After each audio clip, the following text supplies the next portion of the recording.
7 years of loyalty, 7 years of backbreaking work. And when I needed my boss the most, he left me to rot in a hospital bed penniless. But I had something he didn't know I had.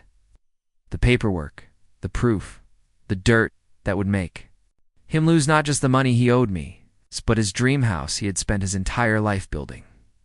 And when it all came crashing down, I was there to watch him burn. If you've ever been betrayed by someone you trusted, someone you gave your time, sweat, and loyalty to, then you'll know just how much this story is going to sting. Hit subscribe, drop a like, and share your thoughts in the comments.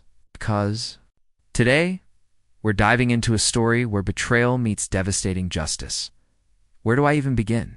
Maybe at the start, before betrayal, before revenge back. When I was just a young guy trying to find my place in the world. I was uneducated. Computer tech and I had the bad luck of graduating right at the cusp of the 2008 financial crisis. Before the crash, companies had come to our schools, promising scholarships, careers, stability. But after the crash, those promises evaporated like smoke. Suddenly, I was just another name in a sea of desperate graduates fighting for scraps. My 20s were a blur of dead-end jobs. I'd save a little money, lose my job, then burn through the savings just to survive until the next gig. Each layoff carved away at my confidence and my belief that things would ever get better. And every year, technology advanced faster, leaving me further behind. By my late 20s, I snapped. Enough was enough. I needed stability. A trade.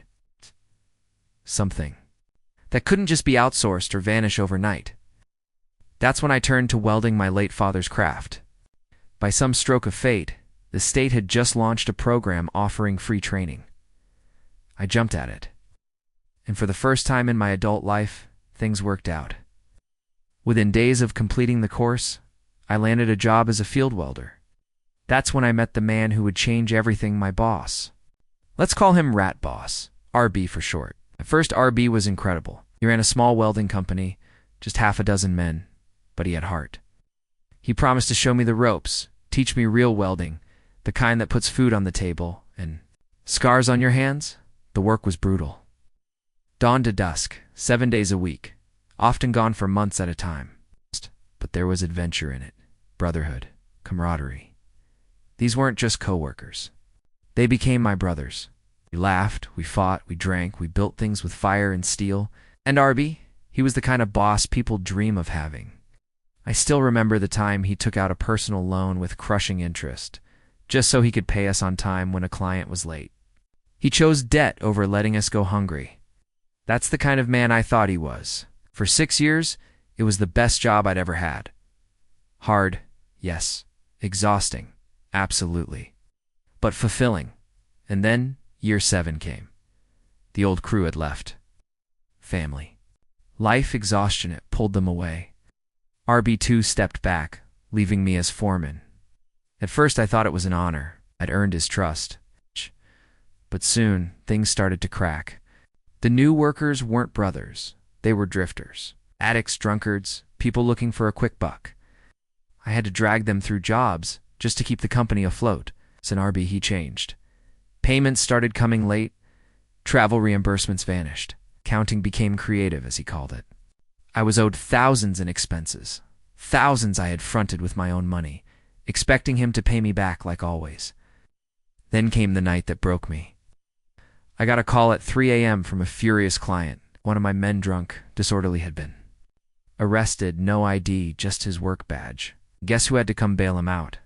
Me, at 3 in the morning, eating shit for his stupidity. That morning, I sat R&B down and told him I was done. He owed me a year's worth of travel expenses. On top of that, I had upcoming house repairs. I needed half the money by September. He nodded, apologized, blamed his wife for controlling the finances. He begged me to give him a few months, promised me he'd pay. Like a fool, I believed him. But as September neared, I grew suspicious. Payments were late. Wages barely trickled in.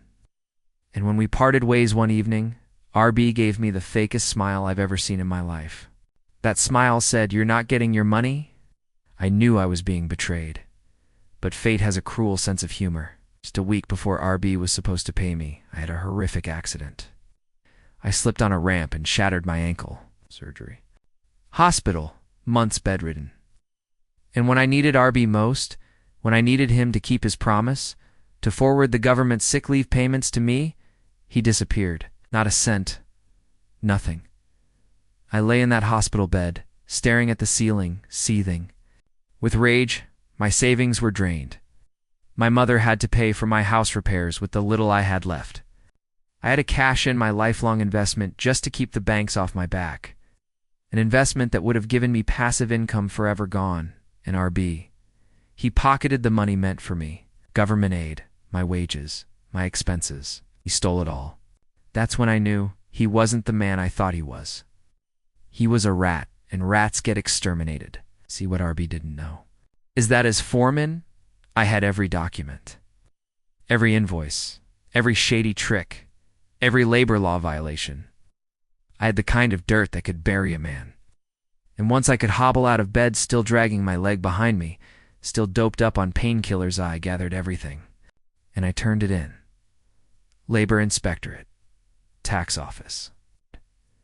Every authority that mattered. The caseworker at labor inspection flipped through the files, wide-eyed, whispering, "My God." He broke half the labor laws in the country. I knew he was finished. And oh, did he fall? His accounts frozen, business licenses suspended, workers dismissed with severance he couldn't pay. He had to declare bankruptcy. And the worst blow? His dream house. The house he'd been building for 7 years. The house bigger than his entire apartment, brick by brick. His life's ambition, gone. Sold to cover the fines. He lost everything. His business, his home, his dignity. His family trapped in that tiny apartment, climbing over each other just to move around. When he called me, screaming, spitting curses, asking how I could do this, I didn't yell back.